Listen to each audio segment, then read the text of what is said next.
اعلیٰ حضرت بریلوی رحمت اللہ نے 1000 کتاب لکھی ہے، لیکن الوظیفۃ الکریمہ کے نام سے جو وہ صبح و شام وظائف پڑھتے تھے وہ الگ انہوں نے ان کو بیان کیا، پابندی کے ساتھ اپنی اللہ اللہ کرتے تھے۔ شیخ شہاب الدین سہروردی رحمت اللہ علیہ اس پر ایک بندے نے اعتراض کیا، اس نے کہا جی آپ کس قسم کے صوفی ہیں، مرید بیٹھے ہیں اور آپ وہاں نفل پڑھ رہے ہیں؟ یہ بھی بڑا مسئلہ ہوتا ہے نا، جو بندہ ملنے آتا ہے وہ اپنے ٹائم کے حساب سے آتا ہے، اور پھر اس کا یہ بھی خیال ہوتا ہے کہ پیر صاحب جو ہیں وہ چونکہ درویش ہیں تو نہ انہیں روٹی کھانی چاہیے نہ سونا چاہیے، چونکہ وہ درویش ہیں، اور ہم چونکہ درویشوں کے ماننے والے ہیں لہذا ہمارا یہ طریقہ ہونا چاہیے کہ جیسے ہم کہیں درویش ویسے ہی کر جائے۔ حالانکہ جس کو آپ درویش کہیں گے آپ اس کی مانیں گے، آپ منوائیں گے نہیں، ہمارا مزاج ہوتا ہے۔ شیخ شہاب الدین پر لوگوں نے اعتراض کی، حضور لوگ ملنے آئے ہیں، زیارت کرنے آئے ہیں، یہ بندے دعا کرانے آئے ہیں، اللہ اللہ کرانے آئے اور آپ نفل پڑھ رہے ہیں، کیا جملہ ہے، کیا حسن ہے، کیا خوبصورتی ہے۔ فرمانے لگے رب رسول سے مانگنے کے لیے مصلی بچھایا ہے، اگر وہاں سے مانگوں گا نہیں تو تمہیں دوں گا کیا؟ پہلے مجھے کچھ لے تو لینے دو، اگر میرے پلے کچھ ہے ہوگی تو آگے دوں گا نا، تو میں مانگنے گیا تھا کہ یا اللہ دے تیرے بندے لینے آئے دے، تو میں کچھ لوں گا تو آگے دوں گا نا۔ لیکن ہمارا یہ سٹیٹس، یہ مزاج، یہ شعور نہیں ہے۔ گپیں، کہانیاں، داستانیں، گفتگو، خطابت، واز، کیا بات، لیکن اگر کچھ کرنے کا کام ہو تو وہ نہیں ہم سے ہوتا۔ میرے نبی کریم علیہ الصلوۃ والسلام نے مصلی سے دل لگانے کا درس دیا، حضور نے توجہ دلائی، صحابہ اس ذوق کے حامل لوگ تھے، وہ کوشش کرتے تھے۔ جناب صدیق اکبر رضی اللہ تعالیٰ عنہ کا عبادت کا مزاج ہمیشہ قائم رہا۔ حضرت عمر فاروق ساری رات اللہ کے حضور کھڑے رہے۔ حضرت عثمان غنی رضی اللہ تعالیٰ عنہ عشاء کی نماز پڑھ کے 2 رکعتوں کی نیت باندھتے تھے، 15 سپارے پہلی رکعت میں پڑھ دیتے تھے اور 15 سپارے قرآن مجید کے دوسری رکعت میں پڑھ دیتے تھے۔ آپ نے نا حضرت عمر فاروق کے وصال کے بعد ان کی ایک بیوہ سے نکاح کیا، حضرت عثمان غنی نے نکاح کیا۔ وہ خاتون آپ کے نکاح میں آئیں تو عرض کرنے لگی امیر المومنین میرے لیے اعزاز تو بہت ہے کہ میں امیر المومنین کی بیوہ تھی تو امیر المومنین کی منکوحہ ہو گئی ہوں، لیکن حضور نہ تو میں جوان ہوں کہ میرے اندر رغبت ہوتی اور نہ میں اب اس قابل ہوں کہ کوئی خدمت کر سکوں، میرے ساتھ نکاح کی وجہ کیا بنی؟ تو عثمان غنی رو پڑے، فرمانے لگے میں نے عمر فاروق کو مسجد میں اپنے رب سے ڈرتے ہوئے دیکھا ہے، میں نے اسے روتے ہوئے دیکھا ہے، عدل کرتے دیکھا ہے، انصاف کرتے دیکھا ہے، امت کی خیر خواہی کرتے دیکھا۔ تمہارے ساتھ نکاح اس لیے کیا ہے کہ تم مجھے یہ بتاؤ کہ عمر فاروق گھر کے اندر اپنے رب کو کیسے راضی کرتے، گھر کے اندر کیسے راضی کرتے تھے، وہ طریقے بتلاؤ، تم بتاتی جانا اور میں بھی اسی طرح گھر میں عبادت کروں۔ میرے رسول کریم علیہ الصلوۃ والسلام نے ارشاد فرمایا، حضور فرمانے لگے جس گھر میں اللہ کا ذکر ہوتا ہے وہ گھر زندوں کا ہے، اور جس گھر میں رب کریم کا ذکر نہیں ہوتا وہ گھر زندوں کا نہیں ہے۔ گھر نا ہم نا کتابوں میں پڑھتے ہیں کہ ایک بزرگ کہتے ہیں، حضرت فضیل بن عیاض کہتے ہیں کہ میں ایک گلی سے گزر رہا تھا تو گھر کے اندر کسی قاری صاحب نے قرآن کی آیت پڑھ دی، ولی من خاف مقام ربہ جنتان، میں تے میرے کانوں سے ٹکرائی تو اللہ نے میری کایا ہی پلٹ دی، میں توبہ کر گیا۔ اب گھر کے اندر سے آواز آئے تو صحیح نہ تلاوت کی، پر اندر سے آواز آتی نہیں، یا ڈیک بجنے کی آواز آتی ہے، یا ٹی وی چلنے کی آواز آتی ہے، یا دھوم مچانے کی آواز آتی ہے۔ عبادت کا وہ جو خاص شوق تھا، وہ جو حسن تھا، وہ جو توانائی تھی، وہ جو بات تھی۔ ایک جگہ پہ ہم بیٹھے تھے تو وہاں ایک صاحب آئے اور انہوں نے آتے ہی کہا کہ مہربانی کریں ذرا مجھے مصلی دے دیں، میرے نہ کچھ نفل رہ گئے، تو میں نے وضو کر لیا تو کوئی مصلی مل جائے۔ مصلی انہیں دے دیا گیا، وہ مصلی لے کے چلے گئے تو پیچھے ایک صاحب نے تبصرہ کیا، کہنے کتنا ریاکار بندہ ہے، لوگوں کو دکھا رہا ہے کہ میں نفل پڑھتا ہوں، ہے کوئی بات کرنے والی؟ میں نے اسے کہا، میں نے کہا تو مہربانی کرنا اس طرح کی ریاکاری تو بھی کر، پکڑ مصلی اور جا تو بھی تھوڑی ریاکاری کر کے آ، اٹھ ذرا شکر کر، کوئی یہ ریاکار بھی ملا ہے، کوئی نفل پڑھ کے ریاکاری کر رہا ہے۔ اللہ کا میں کہتا ہوں کو پڑھے تو صحیح نہ، یار یہ کوئی دور ہے نفل پڑھنے کا؟ اس میں تو لوگوں کا مزاج ہی نہیں، طبیعت ہی نہیں۔ میں نے کہا چل مہربانی کر یہ لے مصلی اور تو بھی جا تھوڑی سی یا کر یا ریاکاری کرو تو صحیح نا، مزاج ہی نہیں، ذوق۔ جمعے کی نماز پڑھ کے یوں دنیا بھاگتی ہے، او ہو پتہ نہیں کون سی پیچھے آگ تھی، جو بجھائی جائے گی۔ اور آج تک لوگ مسئلہ پوچھ رہے ہیں کہ جمعے کی بعد والی سنتیں کتنی ہوتی ہیں۔ میں نے کہا کتنے سال ہو گئے جمعہ پڑھتے، کتنے سال ہو گئے، ابھی تک سنتوں کا نہیں پتا، ابھی تک نہیں علم کے پہلے کتنی رکھتے ہیں اور بعد میں کتنی رکھتے ہیں۔ فجر کی سنتیں کب پڑھنی چاہیے؟ سنو فجر کی سنتوں کے بارے میں۔ میرے رسول کریم سید عالم صلی اللہ تعالی علیہ وسلم سے ایک صحابی نے پوچھا تھا، حضور میری فجر کی سنتیں رہ گئیں یا رہ جاتی ہیں تو حکم کیا ہے؟ کیا انداز ہے حضور کا۔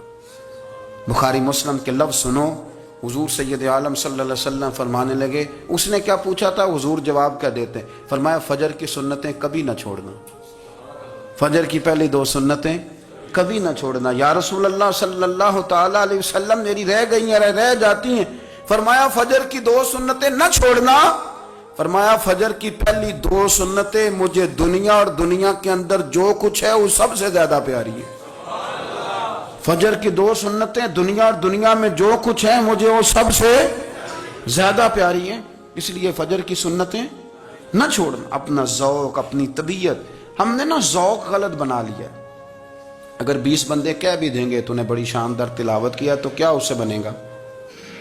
100 بندہ کہہ بھی دے تیری کیا بات ہے، کیا بات ہے نعت خاں کی، کیا بات ہے علامہ صاحب کی، پیر صاحب کی، پیر مہر علی شاہ صاحب رحمت اللہ علیہ۔ آپ تشریف فرما تھے تو آپ کے ایک ہی بیٹے بابو جی جن کو کہا جاتا ہے، جس دن صاحبزادے پیدا ہوئے تو خادم نہ وہاں سے نکلا۔ ان لوگوں کے شوق اور طرح کے تھے نا، تو ان کی توجہ بھی اپنے شوق کی طرف رہتی۔ تو خادم نکلا اندر سے، پیر صاحب مبارک ہو، پیر صاحب مبارک ہو، پیر صاحب مبارک ہو، پیر صاحب مبارک ہو، شور کر رہے ہیں۔ تو پیر صاحب کو وجد ہو گیا، اللہ اکبر اللہ اکبر اللہ۔ او کیا ہوا، کس بات کی مبارک دے رہے ہو؟ عرض کی حضور اللہ نے بیٹا دیا ہے۔ تو آپ فرمانے لگے اچھا حضور آپ کیا ہوا، آپ تو پریشان ہو گئے۔ فرمانے لگے جب تو نے 3 دفعہ کہا نا مہر علی کو مبارک ہو تو میں سمجھا تھا شاید تجھے کسی نے بتا دیا ہے کہ مہر علی سے اللہ راضی ہو گیا۔ میں سمجھا تھا کہ شاید تو یہ خبر لے کے آیا ہے کہ کسی نے بتایا ہے کہ مجھے آج خبر ملی ہے کہ مہر علی سے رب اچھا پتر ہوا ہے، الحمدللہ اللہ کا شکر ہے۔ پر میرے لیے مبارک کا دن وہ ہوگا جب میرا رب کہے گا کہ میں مہر علی سے راضی ہوں، میرے محبوب کہیں گے کہ میں مہر علی سے۔ آپ بات کو سمجھیں، شوق ہی کسی اور طرف تھا، دل ہی کہیں اور لگا ہوا تھا، طبیعت ہی کہیں اور مائل تھی۔ کوئی وظیفہ پوچھتے تھے تو پڑھتے تھے وہ لوگ، کچھ اللہ اللہ انہیں بتائی جاتی تھی تو کرنے کا ذوق رکھتے تھے، طبیعت تھی، قائل تھے۔ حضرت ربیع کہتے ہیں میں بڑی دور سے سفر کر کے گیا حضرت اویس کرنی سے ملنے، بڑی دور سے، اور جب میں پہنچا تو فجر کا وقت تھا۔ تو حضرت اویس کرنی کو میں نے پا لیا تو وہ نماز پڑھ کے نا قرآن شریف لے کے بیٹھ گئے۔ فرماتے ہیں اشراق چاشت کا وقت ہوا تو نفلوں کی نیت باندھ لی۔ محدث ابن الجوزی نے لکھا ہے، فرماتے ہیں پھر جب زوال کا وقت ہوا تو مسجد میں جھاڑو دینے لگ گئے۔ زور کی نماز پڑھ کے تو عصر کی تیاری تک وہ مسجد میں بیٹھے رہے، اور میرے نبی پاک علیہ السلام نے فرمایا جو نماز کے انتظار میں بیٹھا ہو وہ نماز ہی میں ہے، وہ نماز ہی میں ہے۔ فرمایا میری دنیا میری امت کی جو رہبانیت ہے نا وہ اتنی ہے کہ نماز کا انتظار کرے، اذان کے بعد نماز کا یہ راہب ہے، یہ اس وقت چھوڑ کے بیٹھے ہیں سارا کچھ۔ فرماتے ہیں عصر تک انہوں نے اللہ اللہ کی، پھر مغرب تک کی، عشاء کی نماز ہوئی تو نماز پڑھی تو وہ تھک گئے۔ اب مجھے وہ فارغ ہوں مصلی چھوڑے تو میں ملاقات کروں نا۔ یہ آپ حیران نہ ہو کہ اتنی دیر بندہ کیسے اللہ اللہ کر، ہم نے کی نہیں نا اس لیے ہم پریشان ہیں۔ جو عادی ہوتے ہیں وہ کر بھی لیتے ہیں، وہ یہ کام، میری بات کی سمجھ آ رہی ہے؟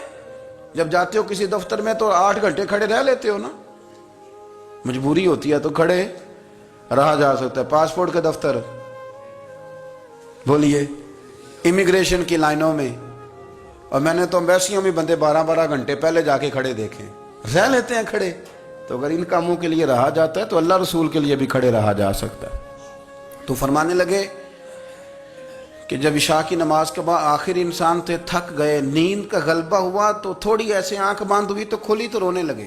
حضرت ویسے کرنی رو کے کہنے لگے مالک مجھے غافل تو نہ کرے، ابھی میں نے کیا بھی کچھ نہیں، دن ختم ہو گیا، کوئی نفل نہیں، کوئی اللہ اللہ نہیں، اللہ مجھے غافل نہ کر، میری مدد فرما۔ فرماتے ہیں جب وہ روئے تو میرے ساتھ جو شخص تھا میں نے کہا اٹھو چلیں، کہنے لگا حضور ملنا نہیں۔ فرمایا جو میں لینے آیا تھا وہ مجھے مل گیا ہے، جو میں ان سے سیکھنے آیا تھا وہ مجھے نصیب ہو گیا، اب اور میں نے کیا لینا، ختم ہو گئی بات، اٹھو چلیں۔ اللہ کے بندوں نے حضرت ربیہ بن کعب اسلمی رضی اللہ تعالیٰ عنہ فرماتے ہیں، کہتے ہیں جب بنو قریظہ اور بنو نذیر یہودیوں کے ساتھ حضور علیہ السلام نے جنگ کا اعلان فرمایا تو وہ دشمن ہو گئے، ہمیں خطرہ تھا کہ وہ رات کو کہیں محبوب کو تکلیف نہ دیں، تو کچھ لوگ نا تلواریں لے کے نبی پاک کے دروازے پہ پہرے داری کرتے تھے۔ گن مین رکھنا حرام نہیں، اگر کسی کو واقعی خطرہ ہو تو اس کے لیے سنت بھی ہے۔ حضرت علی المرتضیٰ تلوار لے کے حضور کے گھر کا پہرا دیتے تھے۔ حضرت ربیہ بن کعب اسلمی رضی اللہ تعالیٰ عنہ فرماتے ہیں کہ رات میری ڈیوٹی تھی کہ میں حضور کے گھر کا پہرا دوں گا، تو فرماتے ہیں میں باہر سن رہا تھا، ساری رات ہی میرے نبی پاک نے اللہ کی تسبیح پڑھی، ساری رات، کبھی تسبیح، کبھی تحلیل، کبھی تحمید، کبھی تکبیر، ساری رات۔ فرماتے ہیں ساری رات حضور پڑھتے رہے اور ساری رات ہی میں سنتا رہا، مجھے اونگ آ گئی، میری آنکھ لگ گئی، حضور ابھی پڑھ رہے تھے، میں تھک کے سو گیا۔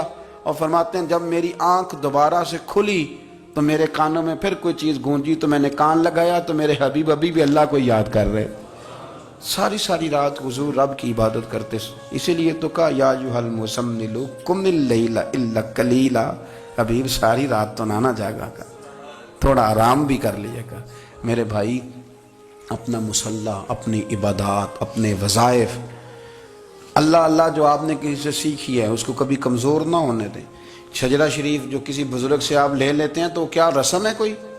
اس پہ کچھ لکھا ہوتا ہے، وہ پڑھنے کے لیے دیا جاتا ہے، اس پہ لکھا ہوتا ہے کہ یہ اللہ اللہ آپ نے کرنی ہے۔ ساری زندگی کسی اسکول میں داخل ہو گئے اور وہاں جا کے آپ نصاب ہی نہ پڑھیں، کتاب ہی نہ کھولیں تو پاس ہو جائیں گے؟ وہ کہتے ہیں میں 20 سال جاتا رہا ملا کچھ نہیں، تو آپ نے لیا کیا ہے؟